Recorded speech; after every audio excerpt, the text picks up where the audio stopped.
कोशिश कर हल निकलेगा, आज नहीं तो कल निकलेगा।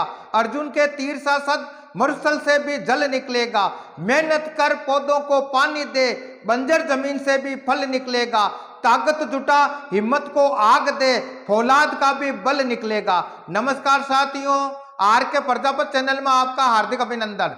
आज का जो हमारा विषय है कक्षा 12 भौतिक विज्ञान फिजिक्स एनसीईआरटी का सिलेबस है और राजस्थान माध्यमिक शिक्षा बोर्ड अजमेर द्वारा संचालित कक्षा 12 की जो भौतिक विज्ञान की पाठ्य पुस्तक है, जिसका अध्याय नंबर है 5 चुंबकत्व एवं द्रव्य, जिसका अभ्यास प्रश्न है 5.1 भू चुंबकत्व संबंधी निम्नलिखित प्रश्नों के उत्तर दीजिए, जिसका डी है। एक चुंबकीय सुई जो ऊर्ध्वाधर तल में घूमने के लिए स्वतंत्र है, यदि भू चुंबकीय उत्तर या दक्षिण ध्रुव पर रखी हो तो यह किस दिशा में संकेत करेगी। बहुत अच्छा क्वेश्चन है। नीट एग्जाम, बोर्ड एग्जाम तथा कंपटीशन एग्जाम की दृष्टि से अति महत्वपूर्ण है, इसलिए अच्छे से इसको समझना। प्रश्नानुसार क्या बात हो रही है, एक चुंबकीय सुई जो ऊर्ध्वाधर तल में घूमने के लिए स्वतंत्र है, तो जबकि हम जानते हैं पृथ्वी का चुंबकीय क्षेत्र की दिशा चुंबकीय ध्रुवों के ठीक ऊर्ध्वाधर है, इस कारण वहां पर जो चुंबकीय सुई है वो किसी भी दिशा में संकेत कर सकती है। दूसरा, चुंबकीय सुई होगी वो आपके भौगोलिक उत्तरी ध्रुव तथा भौगोलिक दक्षिण ध्रुव के प्रभाव में आपके ऊर्ध्वाधर व्यवस्थित हो जाएगी, जिस कारण से सुई किसी भी दिशा में संकेत कर सकती है। यह हमें आंसर लिखना है, तो हम लिखेंगे उत्तर। उत्तर में लिखेंगे यदि एक चुंबकीय सुई, यदि एक चुंबकीय सुई जो ऊर्ध्वाधर तल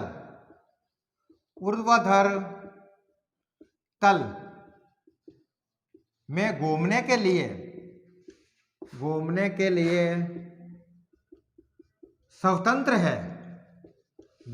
लिए स्वतंत्र है, जबकि क्या लिखेंगे भाई, जबकि पृथ्वी का चुंबकीय क्षेत्र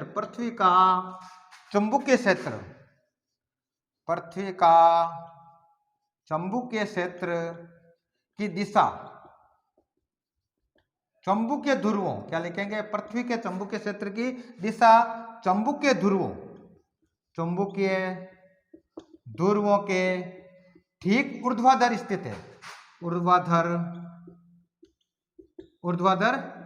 है।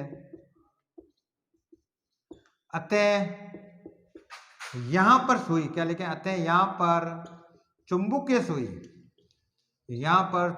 सुई किसी भी दिशा में संकेत कर सकती है, किसी भी दिशा में संकेत कर सकती है। आगे समझे।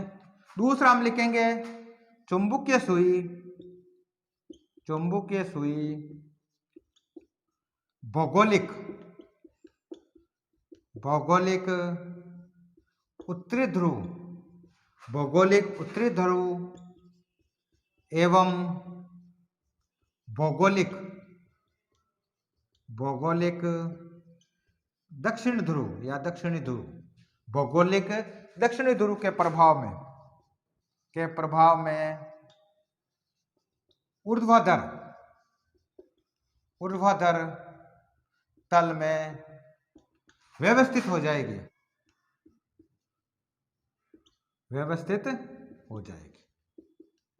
जिस कारण वो किसी भी दिशा में संकेत कर सकती है। आगे समझे तो हमारा आंसर क्या होगा, यदि एक चुंबकीय सुई जो ऊर्ध्वाधर तल में घूमने के लिए स्वतंत्र है, जबकि पृथ्वी का चुंबकीय क्षेत्र की दिशा चुंबकीय ध्रुवों के ठीक ऊर्ध्वाधर स्थित है, अतः यहां पर चुंबकीय सुई के किसी भी दिशा में संकेत कर सकती है और चुंबकीय सुई भौगोलिक उत्तरी ध्रुव तथा भौगोलिक दक्षिण ध्रुव के प्रभाव में ऊर्ध्वाधर तल में व्यवस्थित हो जाएगी। आगे समझे तो पहला क्वेश्चन हमारा सोल्व हो गया। अब हम क्वेश्चन नंबर बात करते हैं ए की। ये क्या कह रहा है, यदि माना जाता है कि पृथ्वी का चुंबकीय क्षेत्र लगभग एक चुंबकीय द्विध्रुव के क्षेत्र जैसा है, जो पृथ्वी के केंद्र पर रखा है और जिसका द्विध्रुव आघूर्ण 8 × 10⁻22 जूल प्रति टेस्ला है, कोई ढंग सुझाइए जिससे इस संख्या के परिमाण की कोटि जांची जा सके। तो सबसे पहले हम बात करते हैं, माना कि किसी द्विध्रुव को पृथ्वी के केंद्र पर रखा जाता है, तो द्विध्रुव के निरक्ष पर उत्पन्न चुंबकीय क्षेत्र पृथ्वी के चुंबकीय अक्ष का अनुदिश होता है। इस प्रकार उसका मान हम निकाल सकते हैं। तो यहां सबसे पहले हम लिखेंगे उत्तर ई, और ई में लिखेंगे यदि किसी द्विध्रुव को, क्या लिखें, यदि किसी द्विध्रुव को, यदि किसी द्विध्रुव को पृथ्वी के तिरछा, पृथ्वी के केंद्र पर रखा जाता है, पृथ्वी के केंद्र पर रखा जाता है, रखा जाता है, तब यहां पर द्विध्रुव, यहां पर द्विध्रुव के निरक्ष, क्या लिखेंगे, द्विध्रुव के निरक्ष, निरक्ष पर उत्पन्न चुंबकीय क्षेत्र, चुंबकीय क्षेत्र पृथ्वी के, क्या लिखेंगे भाई, पृथ्वी के चुंबकीय अक्ष का अनुदिश होता है, चुंबकीय अक्ष के अनुदिश होता है, अक्ष के अनुदिश होता है, अनुदिश होता है। आगे समझे तो क्या लिखेंगे कि B निकालने की जो वैल्यू हो जाएगी, B बराबर लिखेंगे B इक्वालेटरल हो जाएगा, यानी B निरक्ष का हो जाएगा। और हम जानते हैं भाई B किसके बराबर क्या मान होता है, वो होता है म्यू नॉट M अपॉन 4 पाई R क्यूब होता है। इस सूत्र की सहायता से हम चुंबकीय क्षेत्र का परिमाण की गणना कर सकते हैं, या वैल्यू रख दो। तो प्रश्न अनुसार हमें क्या दे रखा है भाई, तो प्रश्न अनुसार चुंबकीय आघूर्ण क्या दे रखा भाई, हमने चुंबकीय आघूर्ण यानी M का मान हमें दे रखा है। चुंबकीय आघूर्ण M बराबर कितना दे रखा भाई हमें, कि 8 × 10⁻22 जूल प्रति टेस्ला दे रखा है। आगे समझे, म्यू नॉट का मान कितना होता है कि 4 पाई × 10⁻⁻7 होता है। आगे समझे, और ये आपका आ गया, आपके M हमें दे रखा है, म्यू नॉट का मान आ गया R, या R क्या, पृथ्वी की त्रिज्या, क्या लिखेंगे भाई, पृथ्वी की त्रिज्या। और पृथ्वी की त्रिज्या यानी RE क्या मान होता है भाई, इसका मान होता है 6.4 × 10⁻6 मीटर होता है। वैल्यू पुट कर दो, तो इस प्रकार हम क्या लिखेंगे, B बराबर क्या हो जाएगा भाई, कि म्यू नॉट M अपॉन 4 पाई R क्यूब होता है। वैल्यू रखो तो क्या आ जाएगा, म्यू नॉट का मान कितना होता है कि 4 पाई × 10⁻7 इंटू M का मान कितना दे रखा है, 8 × 10⁻22 दे रखा, अपॉन 4 पाई इंटू, अब देखो R का क्यूब कर देंगे।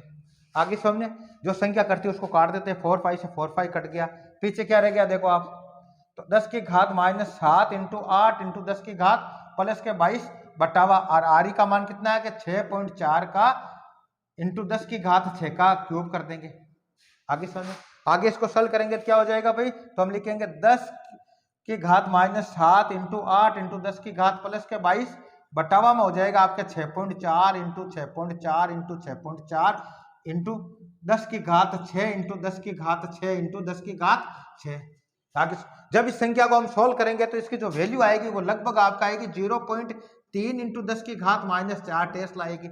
और हम जानते हैं, चूंकि हम क्या लिखेंगे, चूंकि 10⁻4 टेस्ला बराबर होता है 1 गाउस, तो इस प्रकार इसकी जो फाइनल वैल्यू आ जाएगी हम क्या लिख देंगे कि B बराबर में प्राप्त होगा 0.3 गाउस हो जाएगा।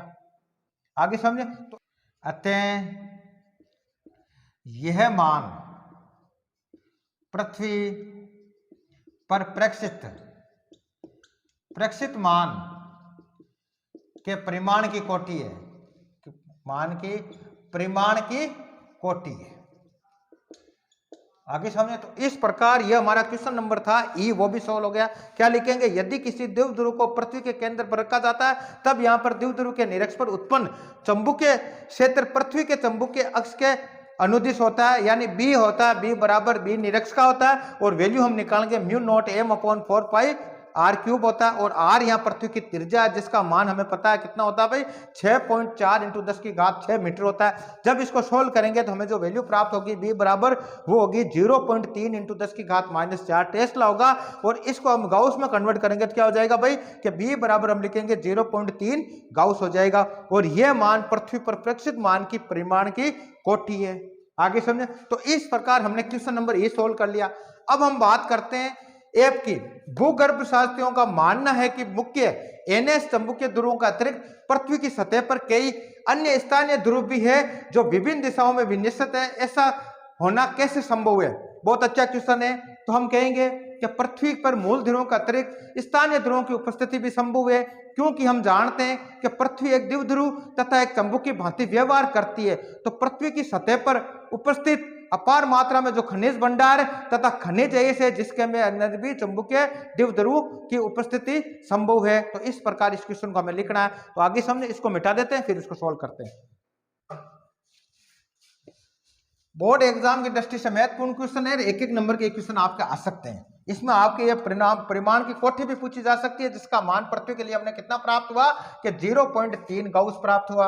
आगे समझे, तो इस प्रकार के क्वेश्चन आपके बोर्ड एग्जाम और नेट एग्जाम की दृष्टि से अति महत्वपूर्ण है। अब हम क्वेश्चन नंबर एफ को सोल्व करेंगे।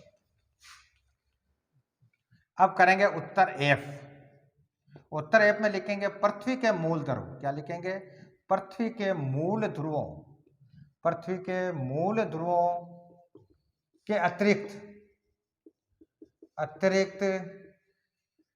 स्थानीय ध्रुव, स्थानीय ध्रुवों की उपस्थिति संभव है, उपस्थिति संभव है। आगे समझे, जिस प्रकार, क्या लिखेंगे भाई, जिस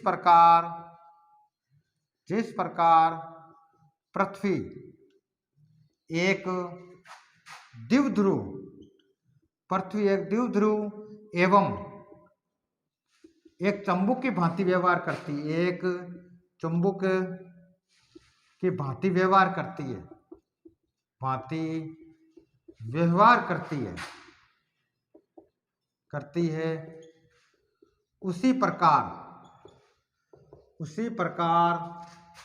पृथ्वी की सतह पर, क्या लिखेंगे, उसी प्रकार पृथ्वी की सतह पर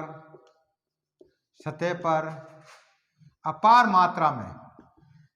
मात्रा में उपस्थित खनिज भंडार तथा खनिज अयस्क, क्या लिखेंगे भाई, खनिज अयस्क में भी चुंबकीय ध्रुव संभव है, क्या लिखेंगे, चुंबकीय ध्रुव की उपस्थिति संभव है, उपस्थिति संभव है। आगे समझ, तो क्या आंसर लिखेंगे, पृथ्वी के मूल ध्रुवों का अतिरिक्त स्थानीय ध्रुवों की उपस्थिति संभव है। जिस प्रकार पृथ्वी एक द्विध्रुव एवं एक चुंबक की भांति व्यवहार करती है, उसी प्रकार पृथ्वी की सतह पर अपार मात्रा में उपस्थित खनिज भंडार तथा खनिज अयस्कों में भी चुंबकीय ध्रुव की उपस्थिति संभव है। तो इस प्रकार आज के वीडियो के अंदर हमने कक्षा 12 भौतिक विज्ञान का जो अध्याय नंबर था 5 चुंबक एवं द्रव्य, जिसका अभ्यास प्रश्न 5.1 को सॉल्व किया। कल के वीडियो के अंदर अगला क्वेश्चन सॉल्व करेंगे। धन्यवाद।